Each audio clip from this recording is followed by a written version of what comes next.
Selamat pagi pemirsa. Kondisi ketenagakerjaan Indonesia tetap berjalan secara produktif di tengah gonjang-ganjing Undang-Undang Cipta Kerja Omnibus Law. Buruh bergeming memutar roda perusahaan menghasilkan produk-produk untuk kebutuhan dalam negeri dan ekspor.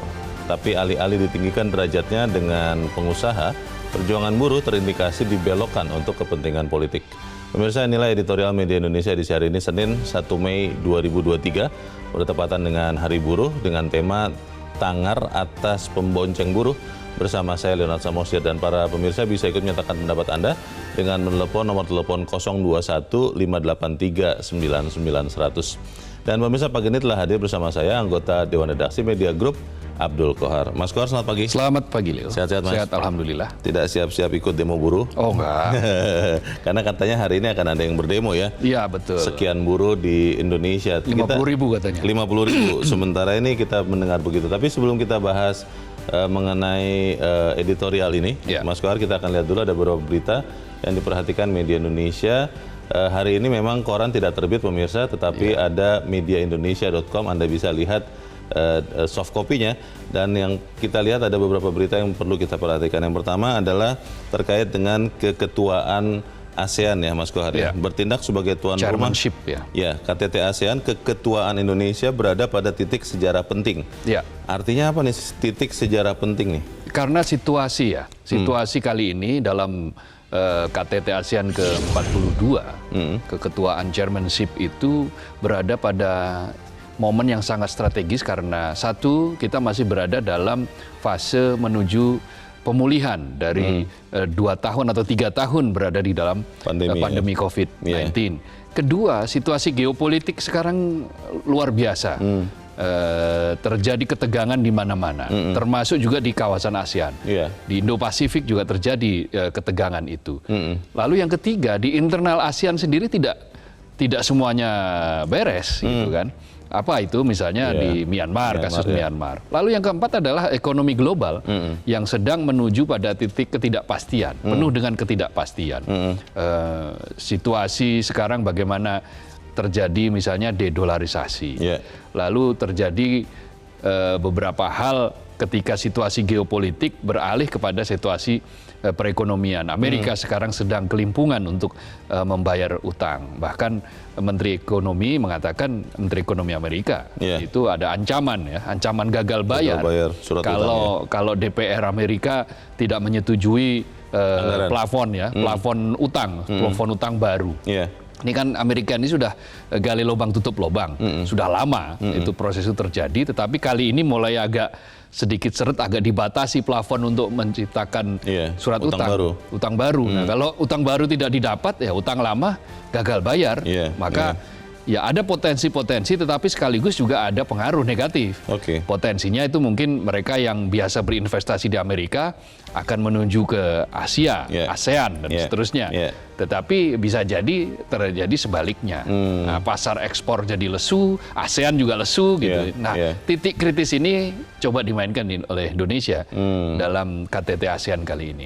Yang penting adalah bahwa memang ASEAN ini benar-benar bisa berdampak positif juga untuk Indonesia ya, Mas Kohar. Karena banyak orang yang mempertanyakan ini sebenarnya tujuannya apa sih untuk Indonesia, karena banyak yang sudah lupa ASEAN itu apaan begitu. Nah, padahal kan mitra dagang di ASEAN skalanya besar.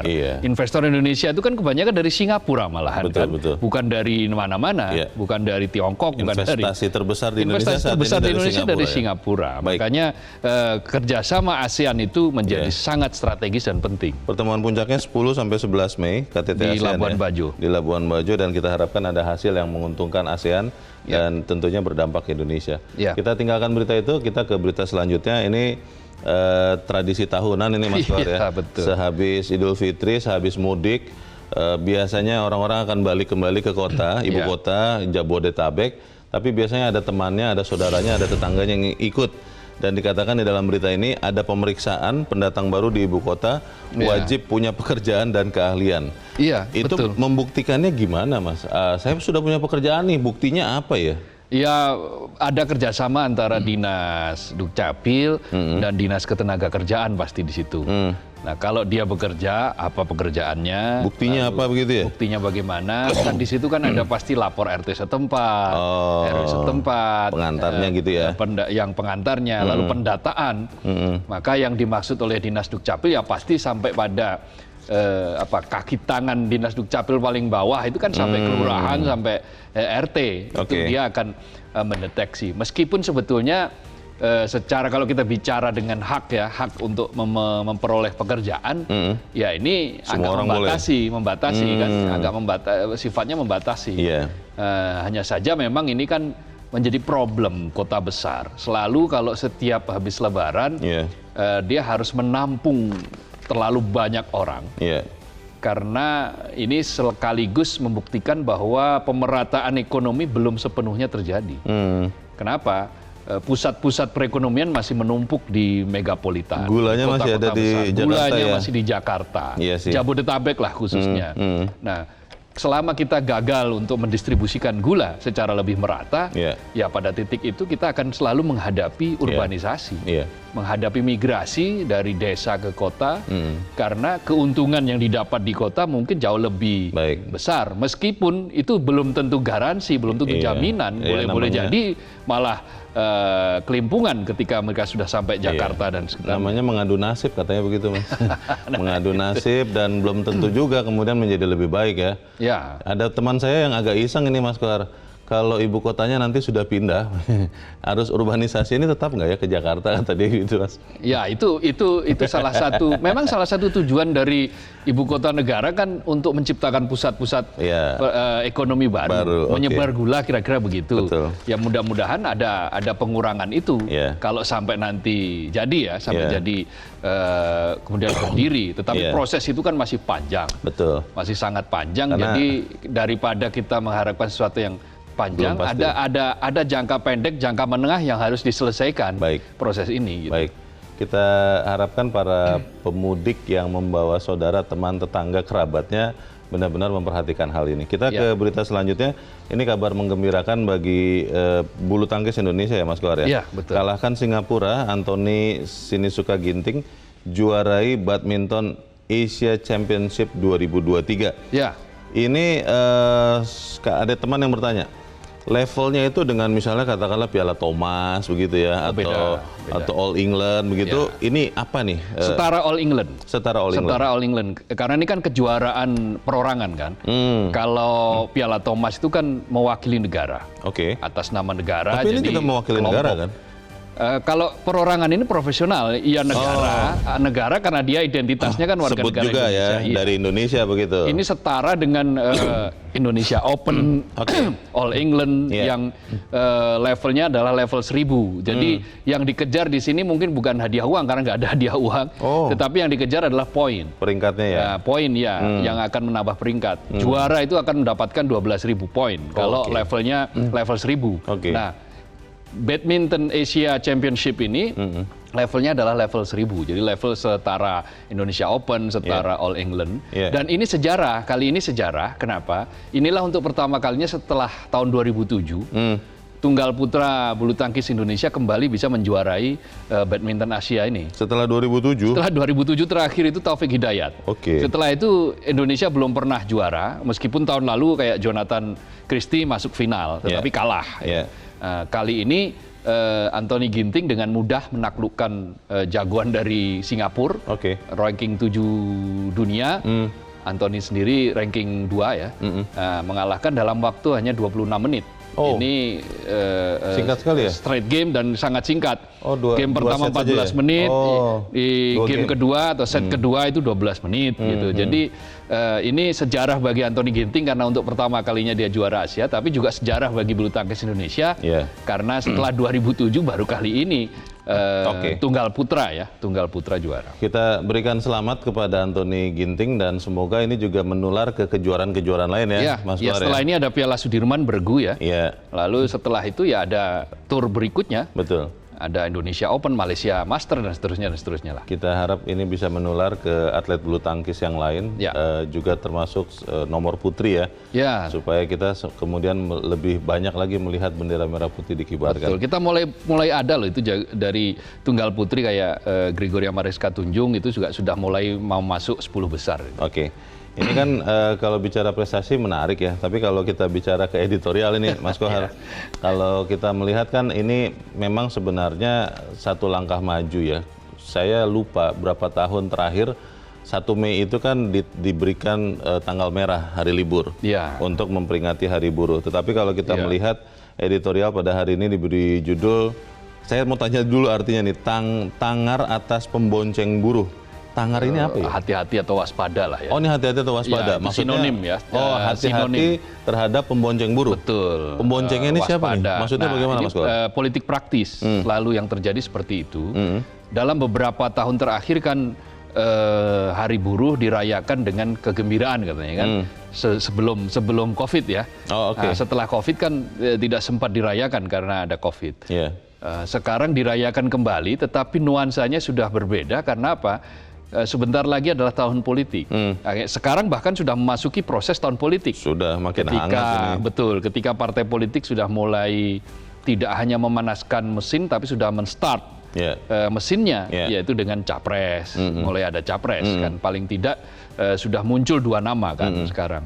Nah, ini dikhawatirkan kalau sampai tidak hati-hati, para buruh ini akan digunakan untuk kepentingan-kepentingan elit di kalangan buruh itu sendiri. Diboncengi ya? Nah, situasi sekarang situasi yang belum menguntungkan secara ekonomi. Kenapa? Tadi yang saya katakan dalam pembahasan headline itu. Amerika situasinya sedang tidak baik-baik saja. Inflasi masih tinggi. Ekonomi tumbuhnya juga turun. Ini terbukti dari kuartal pertama ternyata pertumbuhan ekonomi Amerika cuma 1,1%. Padahal kuartal pertama tahun lalu itu di atas 2% pertumbuhan ekonomi. Apa artinya ini? Berarti pangsa pasar ekspor Indonesia ke Amerika jauh berkurang. Padahal ada 9% ekspor Indonesia yang bergantung dengan situasi di Amerika Serikat. Tekstil, produk tekstil, lalu kemudian sepatu, alas kaki dan seterusnya, pakaian jadi. Nah, ini semua akan berpengaruh terhadap para buruh, para pekerja.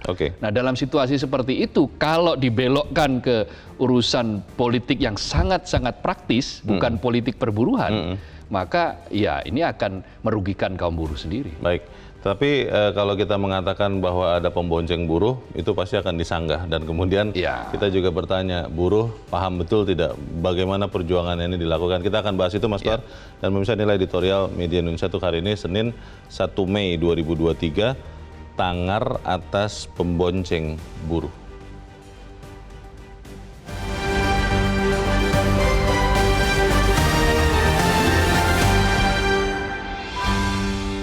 Tangar atas pembonceng buruh.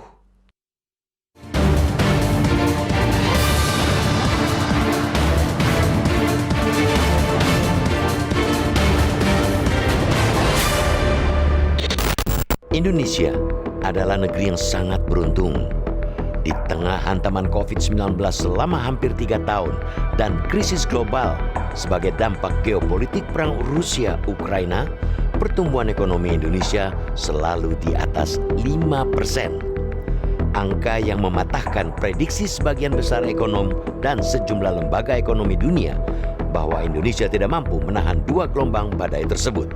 Bahkan, pertumbuhan ekonomi Indonesia pada 2022 mencapai 5,3%, tertinggi sejak 2014. Pertumbuhan yang impresif itu tak hanya didukung oleh strategi kebijakan pemerintah yang efektif dalam menjaga resiliensi ekonomi di tengah perlambatan ekonomi global. Faktor yang terpenting adalah iklim ketenagakerjaan di tanah air yang kondusif. Kondisi ketenagakerjaan Indonesia tetap berjalan secara produktif di tengah gonjang-ganjing Undang-Undang Cipta Kerja Omnibus Law sejak menjadi rancangan hingga diundangkan, digugat ke Mahkamah Konstitusi hingga diterbitkannya peraturan perundang-undangan Cipta Kerja. Buruh bergeming memutar roda perusahaan untuk menghasilkan produk-produk untuk kebutuhan dalam negeri dan ekspor. Seiring belum tingginya posisi tawar buruh dalam menyusun formula aturan turunan dari Perpu Ciptaker, alih-alih ditinggikan atau setidaknya sederajat dengan pengusaha dan pemerintah alias tripartit, perjuangan buruh terindikasi dibelokkan untuk kepentingan politik jangka pendek, yaitu pemilu 2024. Tengok saja Presiden Konfederasi Serikat Pekerja Seluruh Indonesia atau KSPSI, Andi Gani Nenawea, menyatakan akan mendukung all out pencapresan Ganjar Pranowo. Andi, yang juga Ketua Umum Relawan Buruh Sahabat Jokowi, menilai Ganjar Pranowo memiliki perhatian khusus kepada kesejahteraan buruh Indonesia. Rencananya, kata Andi Gani, Serikat Buruh akan mengundang baca pres PDI Perjuangan itu untuk menghadiri peringatan Hari Buruh atau May Day pada hari ini 1 Mei 2023 di Istora Senayan, Jakarta. Sementara Presiden Partai Buruh yang juga Presiden Konfederasi Serikat Pekerja Indonesia atau KSPI menyatakan dalam aksinya hari ini akan mengundang baca pres yang menolak Undang-Undang Cipta Kerja Omnibus Law. Perjuangan buruh sejatinya tidak boleh dibelokkan kepada politik praktis.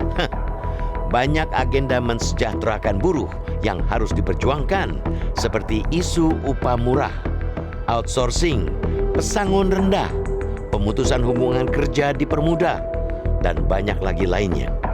Buruh memang memiliki hak berpolitik, dipilih dan memilih.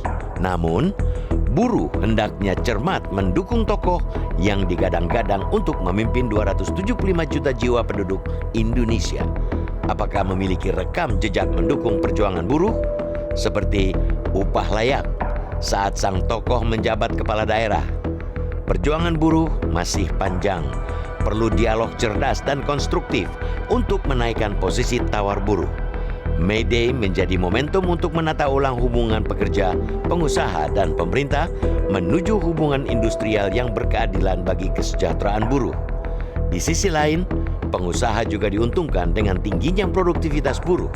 Pemerintah juga bisa bernafas lega. Iklim investasi bisa terjaga dengan baik. Wahai buruh, waspadalah atas para pembonceng perjuanganmu.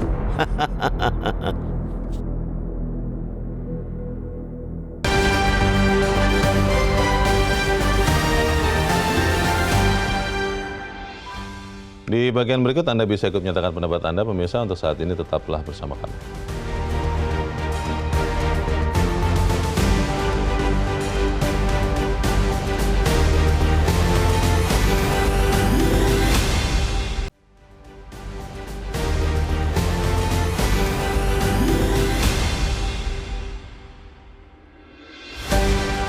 Terima kasih pemirsa, Anda masih bersama kami di Editorial Indonesia. Dan sebelum kita berdiskusi, Mas Kohar, kita mau bertanya dulu. Ya.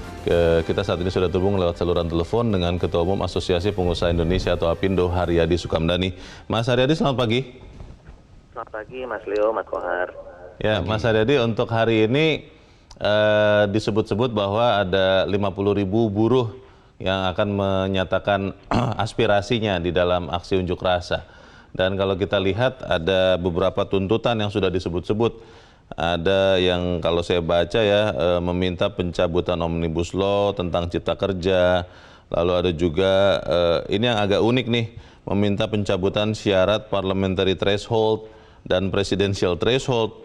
Ini kan akhirnya saya jadi berpikir ya Mas Haryadi ya, apakah memang ini memang benar-benar aspirasi murni buruh atau seperti apa? Kalau pengusaha APindo melihatnya seperti apa, Mas Haryadi? Ya, pertama mengenai unjuk rasa, Mas ya, itu ya setiap hari buruh kan di mana-mana juga pasti meriahkan dengan aksi seperti itu. Saya rasa itu suatu hal yang lumrah ya, biasa. Nah, menyangkut masalah isi daripada tuntutan ataupun juga aspirasi itu tentu juga bisa berbeda-beda setiap negara juga ya. Dan kalau ada irisan dengan kepentingan politik itu juga suatu hal yang biasa juga gitu, karena bagaimanapun juga gerakan buruh ini kan selalu dipandang oleh politisi menjadi sesuatu yang menarik untuk menyampaikan kepentingannya, termasuk tadi ya masalah threshold, masalah mungkin hal-hal lain yang terkait dengan isu politik, begitu Mas. Ya, kalau melihat tuntutan untuk Hari Buruh hari ini ya Mas Haryadi dibandingkan tahun-tahun lalu, sebetulnya kan intinya kurang lebih jadi mirip ya, bahwa aspirasinya minta supaya kesejahteraan ditingkatkan.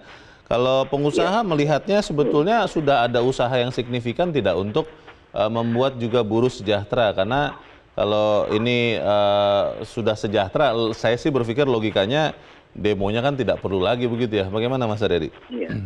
Nah, justru yang perlu kita lihat itu kan adalah sejahteranya itu versinya bagaimana gitu kan ya. Kalau dilihat dari dituntut oleh buruh yang dalam sektor formal, tentu harus dilihat juga dari sisi supply dan demand-nya lapangan kerja kita bagaimana, ya kan? Karena dari perjalanan sekian lama negara kita ini merdeka, data-datanya menunjukkan bahwa justru di sektor formal itu menyusut, Mas, penyerapannya. Dan larinya tuh yang informal yang lebih besar. Jadi dalam berbagai kesempatan kan kita pernah kasih lihat tuh data-datanya bahwa investasi dari 2013 sampai dengan 2023 itu naik hampir 3 kali lipat lebih investasinya. Tapi penyerapannya turun 75% gitu loh, Mas.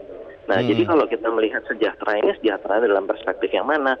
Nah, tentunya negara kan harus netral ya, harus melihat, karena negara harus melihatnya kesejahteraan untuk seluruh rakyat Indonesia. Nah, jadi di situ yang selalu menjadi perdebatan, karena teman-teman yang buruh dalam tanda petik ya, yang mungkin mereka tergabung dalam sektor formal, mereka merasa bahwa mereka tidak sejahtera mungkin dalam petik gitu ya. Tapi di lain pihak bahwa lebih banyak mayoritas rakyat kita yang malah nggak punya kesempatan untuk masuk lapangan kerja gitu.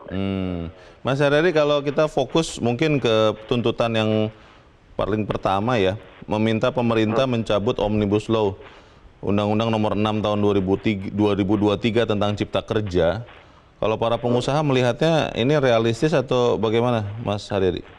Ya tentunya nggak realistis ya. Makanya tadi kembali lagi dialognya itu harus dibuka, harus dengan data-data yang clear. Kita harus tadi dianalisa, dievaluasi gimana tuntutan itu apakah relevan dengan tadi yang saya bilang, supply and demand-nya kan nggak nyambung nih gitu loh. Supply-nya banyak sekali, demand-nya yang untuk lapangan kerjanya makin menyempit kan gitu. Ini kan harus ada titik temu. Nah, selama pemerintah tidak mengedepankan data-data ini, tidak membuka, membedah ya akhirnya retorika terus gitu. Dan yang repotnya adalah retorika ini yang kadang-kadang direspon oleh pemerintah tanpa pemerintah tadi melihat secara lebih menyeluruh gitu. Nah, jadi menurut saya justru makin lama kalau kita terjebak begini terus, ya makin gap-nya antara yang bekerja dan yang tidak bekerja, yang kaya dan miskin makin lebar, Mas. Yang menarik Mas Haryadi, disebut-sebut ya, ini namanya juga klaim ya, bisa iya bisa tidak, bahwa ada bakal calon presiden yang akan ikut katanya di aksi demo buruh untuk hari ini. Itu artinya apa ya? Apakah maksudnya itu untuk memperkuat bobot aksi buruh kali ini, atau seperti apa kalau Anda melihatnya, Mas Haryadi? Ya, itu tadi, politisi kita tuh juga melihatnya selalu tidak dalam itu ya. Tidak dalam arti kata melihat, wah ini kalau ada acara-acara seperti ini, maka expose kepada publiknya besar gitu ya. Padahal tidak ada korelasinya, Mas. Tidak ada data empiris di kita ya, di Indonesia yang mengkonfirmasi bahwa seorang calon presiden atau seorang kepala daerah gitu ya, yang mereka mengangkat isu ini, lalu mereka itu terpilih menjadi presiden ataupun menjadi kepala daerah, nggak ada korelasinya juga gitu loh. Tidak ada korelasi ya? Nggak ada korelasinya. Itu berbagai ini bisa kita lihat data empirisnya begitu gitu loh. Misalnya contohnya Pak Prabowo ya, waktu tahun 2019 kan termasuk elemen pendukungnya kan dari gerakan yang seperti ini kan. Nah, itu kan juga nggak kepilih juga waktu itu. Padahal isunya seperti itu. Lalu yang pemilihan bupati, beberapa bupati juga begitu. Mengusung lah pokoknya upah minimum provinsinya bakal tertinggi se Indonesia, kan nggak kalah juga tuh gitu. Jadi nggak ada korelasinya sebetulnya. Ini menarik sekali temuan ini. Semoga ini juga diperhatikan untuk semua ya, juga terutama rekan-rekan buruh yang mungkin akan berdemo hari ini. Untuk saat ini terima kasih Ketua Umum Apindo Haryadi Sukamdhani sudah memberikan pencerahan bagi kami. Selamat pagi, Mas Haryadi. Ini menarik nih, Mas Kohar, bahwa tidak ada korelasinya juga bahwa politisi yang memanfaatkan dalam tanda petik gerakan buruh kepada karir politiknya. Itu Bagaimana tuh, Mas karena ini semakin membuktikan bahwa elitnya elit itu juga ada di kalangan buruh. Oh. Elitnya ada, tetapi elitnya elit ini. Kalau elit barangkali mereka yang masuk di dalam konfederasi, masuk federasi, pengurus-pengurusnya. Tapi elitnya elit lagi nih. Ini lebih kepada politik praktis yang mengarah kepada populisme. Nah, populisme itu biasanya tampak gemebiar di sesaat di awal, di muka, tetapi ternyata panggung belakang tidak semudah yang dikira. Beda ya? Beda, boleh jadi beda. Preferensi orang untuk memilih itu bukan semata-mata dari satu faktor. Nah, itu yang mestinya hati-hati bahwa sekarang juga kaum buruh, kaum pekerja semakin cerdas. Tidak mereka bodoh ya? sudah tahu bagaimana menghadapi situasi yang semakin tidak mudah seperti sekarang ini. Kita butuh pengusaha, tetapi kita juga butuh bagaimana sektor formal ini bergerak dengan cepat, gitu loh. Tadi disebut oleh Pak Haryadi Sukamdhani, banyak orang kemudian lari ke sektor informal. Nah, sampai tahun lalu itu 60% lebih sektor informal itu. Sektor formalnya itu cuma 40%-an, 40,5%. Yang bertahan di sektor formal. 80 juta lebih tenaga kerja itu bergerak di sektor informal. Tidak apa-apa, yang penting negara memfasilitasi, negara memberikan kepastian bahwa pekerja itu terangkat kesejahteraannya. Kita harus jeda dahulu, Mas Kohar, dan kita akan lanjutkan perbincangan selepas jeda. Pemirsa tetap bersama kami. Editorial Media Indonesia kembali seusai headline pukul 7 waktu Indonesia Barat.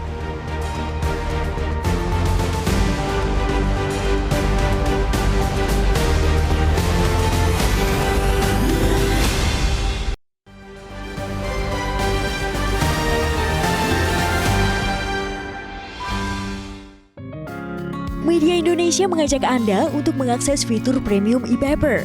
Dengan sajian konten berbasis intelektual dan meneguhkan kebangsaan, Media Indonesia tampil dengan lebih dinamis melalui e-paper Media Indonesia yang dapat Anda akses kapan saja, di mana saja. Caranya mudah, download aplikasi Media Indonesia di Android atau ketik link e-paper.mediaindonesia.com atau bisa scan QR Code pada layar kaca Anda. Klik tab e-paper di bagian samping layar tablet Anda, daftarkan data diri, serta pilih paket berlangganan e-paper Media Indonesia sesuai dengan kebutuhan Anda. Nikmati juga bonus spesial tambahan 4 halaman rubrik fokus setiap hari. Semua bisa Anda dapatkan hanya di e-paper Media Indonesia. Untuk informasi lebih lanjut, hubungi customer service di nomor 0811 1201 2018 atau kunjungi media sosial @Media Indonesia. Media Indonesia, referensi bangsa. Terima kasih pemirsa, Anda masih bersama kami di Editorial Media Indonesia, dan sekarang adalah waktunya kita untuk Mas Kohar mendengarkan juga pendapat dari pemirsa Metro TV. Saat ini kita sudah tersambung dengan pemirsa Metro TV di Manokwari, Papua Barat. Ada Bapak Max. Pak Max, selamat pagi. Selamat pagi, Bung Deo. Selamat pagi, Pak Max. Silakan Pak, pendapat Anda, Pak. Pagi, Pak Max. Terima kasih. Silakan Pak Max. Iya, saya melihat kalau saudara-saudara saya, para buruh mau berdemo, kita semua ini buruh, iya kan? Itu adalah langkah yang positif menuju perbaikan kehidupan mereka. Hanya kalau ada muatan-muatan yang sifatnya politik, kalau Omnibus Law mungkin oke lah, mereka merasakan dari Undang-Undang Cipta Kerja itu ada hal-hal yang kurang berkenan, mereka menyuarakan itu.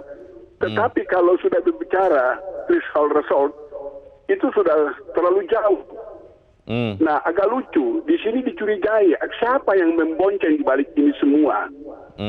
Kita maklumi, ini tahun-tahun politik, ya toh. Tapi apabila kalau sampai masuk dalam kegiatan buruh, kegiatan ekonomi, kegiatan perdagangan yang mau dipolitisir, ini kan sudah ngaco namanya ini. Katanya Pak Max ini Marilah karena kita berpolitik yang santun. Pak Max, katanya soal threshold itu karena kan sekarang sudah ada partai buruh, Pak. Dan itu yang katanya adalah aspirasi partai buruh soal threshold yang diturunkan itu. Bagaimana Pak Max? Garis-garis perjuangan partai buruh sampai di mana? Iya kan? Apa landasan partai buruh? seperti lain. Landasan adalah Pancasila. Kalau kita sudah berbicara Pancasila kan kita berbicara tentang sila-sila yang ada, bagaimana mensejahterakan, tetapi tidak perlu masuk sampai ke ranah politik, apalagi dengan menggunakan 50.000 buruh yang akan berdemo. Kemudian dicurigai, tadi Bang Lewi bilang dicurigai adalah salah satu tokoh. Ya dicurigai di apa? Kemungkinan ada tokoh yang akan ikut membonceng di balik ini, itu kan terlalu jauh. Ya, marilah kita berpolitik yang santun, seperti yang disuarakan beberapa politisi kita, supaya menciptakan keharmonisan dalam negara kesatuan Republik Indonesia ini dengan membeda-bedakan antara ras, golongan, dan segala macam. Supaya pemilu kita berjalan dengan damai, aman. Terima kasih Pak Max di Manokwari, Papua Barat untuk pendapat Anda, Pak. Selamat pagi. Di belakang Pak Max ada Pak Edward di Bengkulu. Pak Edward, selamat pagi.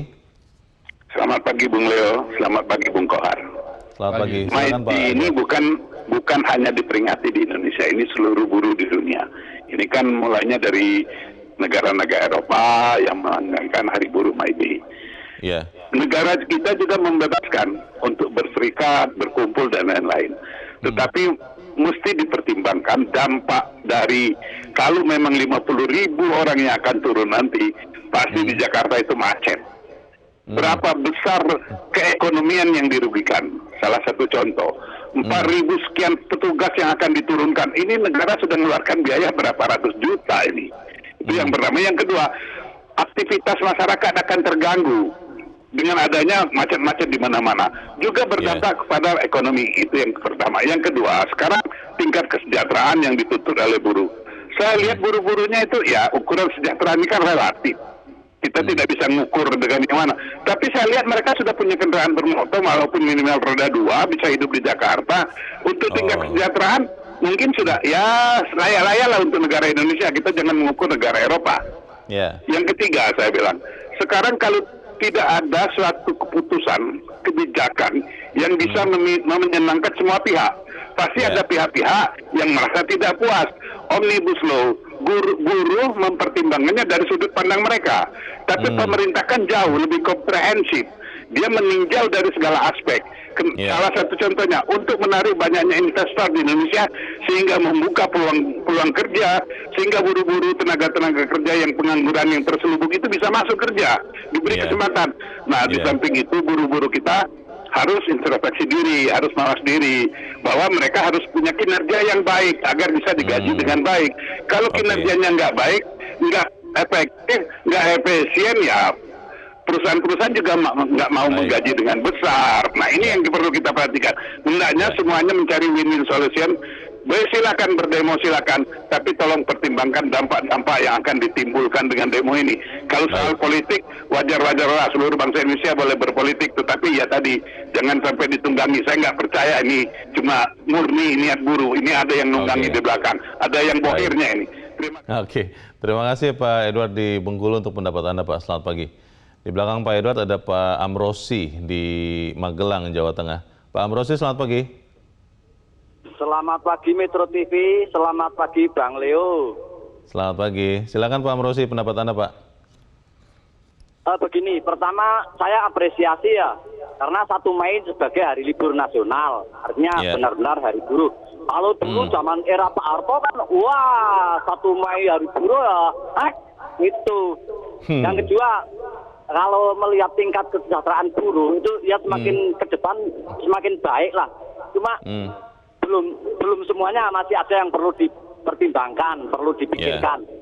Yang ketiga, saya tuh berharap ya, di Indonesia tuh buruh kan jutaan. Kok ya ada aspirasi buruh yang bisa menyalurkan. Nah, di luar negeri, di Inggris, di Eropa tuh kan ada partai buruh.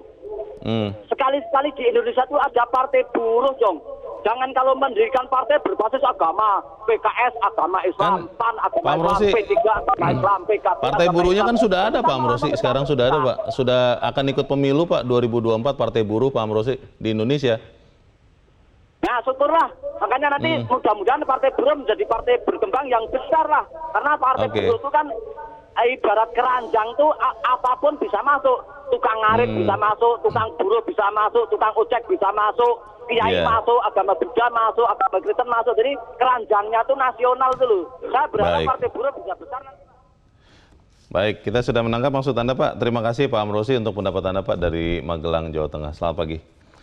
Kalau Mas Kohar melihat pendapat dari para pemirsa, mereka mengatakan ya wajar sih buruh ini akan dipakai juga ya untuk ajang berpolitik praktis betul. Karena melihat jumlahnya lalu konstituen begitu rupa. Tapi pertanyaannya bagaimana kita memastikan, Mas Kohar, bahwa demo buruh hari ini itu benar-benar tidak diboncengi begitu jauh oleh langkah-langkah politisi atau politik praktis? Ya, sebetulnya mereka sudah punya mekanisme ya, bagaimana untuk menyaring sebuah tujuan, sebuah gagasan, sebuah ide. Selama gagasan politik itu merupakan bentuk dari ikhtiar, perjuangan kaum buruh, kaum pekerja untuk meningkatkan kesejahteraan mereka, itu harus kita dukung, pasti kita dukung. Tetapi begitu itu hanya untuk kepentingan sesaat elit tadi itu, maka ini menjadi pertanyaan. Harus ada perdebatan di situ. Apakah betul bahwa gagasan ini merupakan gagasan yang genuine, gagasan asli, murni untuk kepentingan buruh, untuk kepentingan kesejahteraan buruh, atau untuk kepentingan kursi kekuasaan bagi elit tadi itu, kelompok-kelompok elit yang sekelompok orang yang tadinya buruh. Ya, bisa profesi apapun, dan itu sah di dalam mekanisme politik. Tetapi ya sah pula apabila kemudian para buruh juga mengoreksi kalau ada maksud-maksud seperti itu. Tetapi yang paling penting sebetulnya dalam konteks memperingati Hari Buruh ini adalah ancaman ekonomi yang sekarang tidak mudah itu, Leo. Itu yang paling penting. Bagaimana kolaborasi antara pengusaha dan para buruh itu bisa berjalan harmonis. Kenapa? Karena kita sekarang butuh itu. Kita ini butuh investasi. Kita ini butuh ekonomi kita bergerak. Sekarang yang tadi saya katakan, 144 juta angkatan kerja kita jumlahnya. Lebih ya, 144 juta lebih. 60%-nya bergerak di sektor informal. 80 juta lebih di sektor informal. Hanya 50 jutaan yang bergerak di sektor formal. Itu pun sektor formal juga sekarang sedang menghadapi ancaman yang luar biasa. Tempo hari kita berbicara tentang industri tekstil dan produk tekstil yang sekarang permintaan dari Amerika, dari Eropa, dari Amerika Latin itu turun drastis 40% lebih. Itu bukan angka yang main-main. Barang kemudian teronggok di gudang. Ekspor pakaian jadi kita turun. Padahal pangsa pasar Amerika, Eropa itu hampir separuh ekspor pakaian jadi, ekspor tekstil kita itu ke sana. Nah, ketika situasi ekonomi mereka sedang sangat-sangat kritis, mereka kan inflasinya tinggi. Sekarang sedang memilah-milah, kayaknya pakaian, sepatu itu belum menjadi prioritas utama. Fashion itu belum menjadi prioritas utama. Maka kebutuhan pokoknya ya pasti di dalam negeri kita itu ya akan goyang, goyah.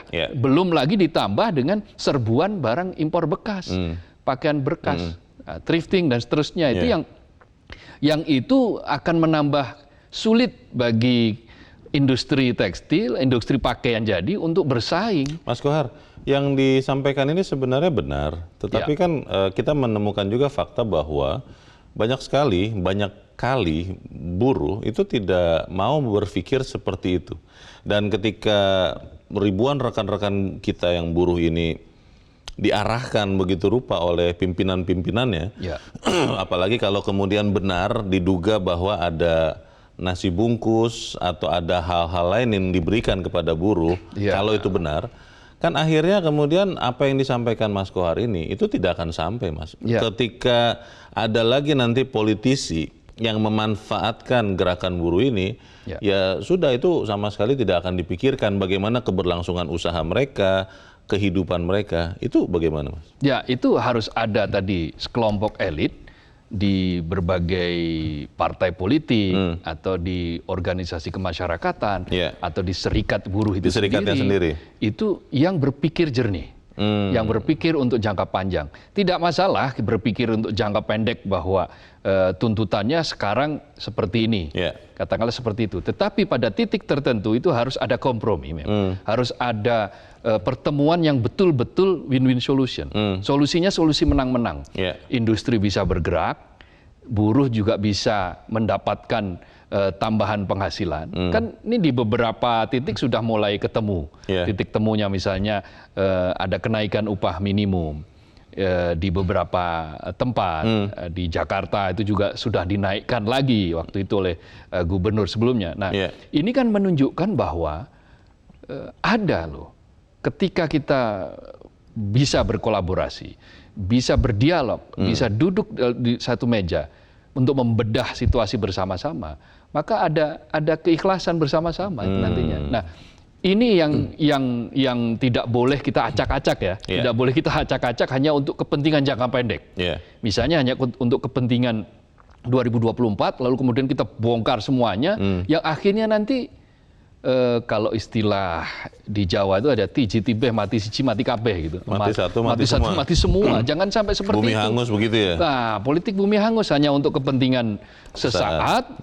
Lalu yang kita dapati adalah industri tidak berkembang, pengusahanya kemudian lari, investasinya juga lari, pengangguran semakin banyak. Itu juga masalah. Nah, karena itu harus ada kompromi. Bahwa sampai saat ini situasi pekerja kita belum sepenuhnya menyenangkan, belum sepenuhnya pada level kesejahteraan yang tinggi ya. Tetapi sesungguhnya juga industri kita juga sekarang sedang dalam masalah besar. Gitu. Bagaimana memastikan bahwa rekan-rekan kita buruh yang akan menyatakan aspirasinya hari ini benar-benar berpikir panjang dan komprehensif ya, supaya kemudian hidup mereka pun akan berkelanjutan. Kita bahas di bagian berikut. Mas Kohar, pemirsa tetap bersama kami, Editorial Media Indonesia segera kembali.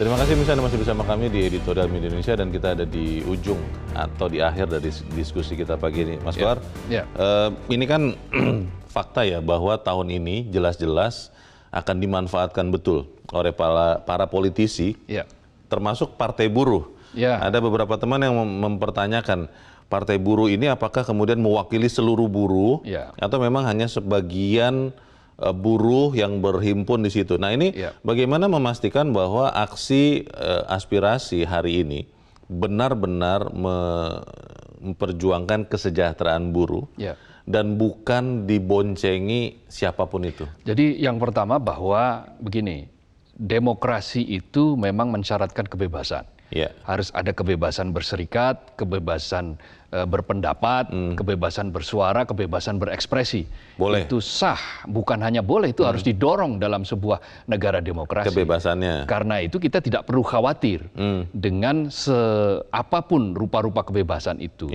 Yang perlu kita khawatirkan, kita waspadai adalah apabila kebebasan itu kemudian dialihkan untuk kepentingan-kepentingan yang mengarah kepada merusak. Diboncengi. Apakah itu merusak itu dalam konteks merusak tatanan struktur politik kita, atau merusak itu kemudian terjadi kekerasan, atau merusak fasilitas publik dan seterusnya, atau bahkan misalnya mengganggu tadi itu kepentingan masyarakat umum yang mereka juga punya hak asasi yang harus dihargai juga. Nah, pada titik itu semua harus dikompromikan. Maka tidak bisa kita misalnya alergi terhadap demo, alergi terhadap gerakan, alergi terhadap kebebasan berpendapat. Karena ini syarat dari demokrasi. Selama semuanya dilaksanakan dalam kondisi damai, sesuai aturan, di tempat yang tepat dan di jam yang tepat, begitu kan? Ya, sesuai aturan, artinya berarti regulasinya sudah ada, undang-undangnya sudah ada, tidak boleh merusak, itu juga bagian yang sangat penting. Tetapi yang kita maksudkan dengan kita mewaspadai boncengan itu adalah kita ingin mengajak para buruh ini juga untuk semakin kritis. Dari waktu ke waktu, hari ke hari, semakin kritis. Maksudnya kritis adalah dengan cara menyaring bahwa sebenarnya ini adalah betul-betul untuk jangka panjang itu menguntungkan bagi mereka. Kalau hanya keuntungan jangka pendek, misalnya tadi yang Leo sebut nasi bungkus dan seterusnya itu kan itu biasa di dalam proses gerakan massa pasti ada lah yang support minuman, support makanan, support apapun itu terserah itu kewajaran saja. Tetapi kan bukan itu yang dikejar. Yang dikejar ini adalah untuk jangka panjang. Bagaimana kesejahteraan buruh itu terjadi, tercapai, investasi meningkat sehingga industri kita meningkat. Lalu pada titik tertentu kesejahteraan buruh juga meningkat. Itu baru satu hal. Belum ada hal lain, belum lagi hal lain yang juga harus kita hadapi dengan apa yang disebut dengan disrupsi di dunia industri. Sekarang banyak sekali industri yang kemudian hilang, digantikan oleh industri yang baru. Tetapi lapangan pekerjaan mestinya akan semakin kreatif tercipta. Nah, ini yang paling harus penting difasilitasi oleh negara. Negara harus memfasilitasi bagaimana masyarakat ini mudah untuk mengakses pekerjaan. Itu jauh lebih penting daripada misalnya negara membuat rambu-rambu yang ketat yang selalu mengekang pihak-pihak, para pihak gitu kan. Nah, ini juga yang harus diperhatikan oleh berbagai kalangan. Kaum buruh juga harus menjadikan 1 Mei ini sebagai evaluasi. Betulkah kritik selama ini bahwa produktivitas kita ini sebetulnya masih dipertanyakan? Betulkah bahwa skill kita ini juga masih layak untuk terus-menerus dipertanyakan? Terus bagaimana ini merumuskan agar produktivitas meningkat, skill meningkat, yang pada titik tertentu itu daya tawar juga meningkat. Nah, ini yang harus kita letakkan di atas meja secara bersama-sama. Ada negara sebagai fasilitator, ada buruh, kaum buruh, lalu ada pengusaha, tripartit gitu kan, lalu berbicaralah di situ dalam konteks bagaimana ada kelangsungan industri, lalu ada kepastian dalam berusaha, tetapi juga ada kesejahteraan yang semakin meningkat dari para buruh. Formulasinya ini siapa yang memfasilitasi? Negara. Kalau misalnya negara menganggap perlu untuk memberikan insentif kepada industri yang mampu menyerap tenaga kerja dan mampu menyejahterakan buruhnya, ya harus lakukan itu. Gitu. Kalau kita berbaik sangka ya, saya sih optimis Mas Kohar hari ini demo akan berjalan dengan damai. Tetapi kalau kemudian ada yang berusaha memanfaatkan nih, membelokkan, memboncengi aksi buruh, itu petugas keamanan jangan ragu ya? Oh ya, pasti. Penegakan hukum tidak boleh tebang pilih ya. Penegakan hukum harus berlaku sama dalam situasi apapun. Tidak boleh hanya satu difasilitasi, tetapi kemudian ketika ada yang menyulut chaos, menyulut sesuatu yang kira-kira nanti membuat situasi menjadi kekerasan terjadi kekerasan, ya harus ditegakkan secara hukum dan tidak boleh itu dimaknai sebagai katakanlah memberangus kepentingan buruh. Enggak seperti itu. Izin yang diberikan, kemudian kebebasan untuk menyampaikan pendapat, lalu kebebasan untuk menyampaikan tuntutan itu sudah dijamin oleh konstitusi. Tetapi yang tidak boleh terjadi adalah hal-hal yang merusak, yang membuat situasi kita menjadi semakin mundur gitu, setback. Situasi ekonomi sudah sulit, lalu dipersulit lagi oleh kondisi yang tidak stabil, yang pada akhirnya nanti industri juga semakin menjauh dari itu. Kalau industri itu tidak jalan, kalau lapangan pekerjaan semakin berkurang, sementara angkatan kerja itu tiap tahun bertambah, ya kita akan menghadapi hambatan ekonomi yang luar biasa. Nah, ini jangan sampai terjadi. Makanya ini momentum untuk bersama-sama meletakkan bagi kepentingan buruh untuk jangka panjang, bukan jangka yang sangat-sangat sesaat kepentingan tadi, elit tadi itu. Kita percaya Mas Kohar bahwa rekan-rekan kita buruh itu benar-benar sudah paham, sudah cerdas, sudah selektif dalam mengikuti para pimpinannya. dan kita memberikan ucapan selamat untuk menyatakan aspirasi pada hari ini dengan tentunya mematuhi aturan-aturan yang ada dan tetap menjaga damai, kondusivitas dan damai. Kita harapkan itu yang terjadi. Mas Abdul Qadir, terima kasih sudah hadir di tempat ini. Terima kasih, Leo. Selamat pagi. Selamat pagi. Pemirsa, May Day atau perayaan Hari Buruh menjadi momentum untuk menata ulang hubungan pekerja, pengusaha, dan pemerintah menuju hubungan industrial yang berkeadilan bagi kesejahteraan buruh. Di sisi lain, pengusaha juga diuntungkan dengan tingginya produktivitas buruh. Pemerintah juga bisa bernafas lega kalau iklim investasi bisa terjaga dengan baik. Selamat merayakan Hari Buruh. Silakan menyatakan pendapat Anda tentunya dengan tetap menghormati warga negara yang lain. Saya Leona Samusir berterima kasih Anda sudah menyimak editorial Media Indonesia pagi ini. Terus jaga kesehatan Anda. Selamat pagi, sampai jumpa.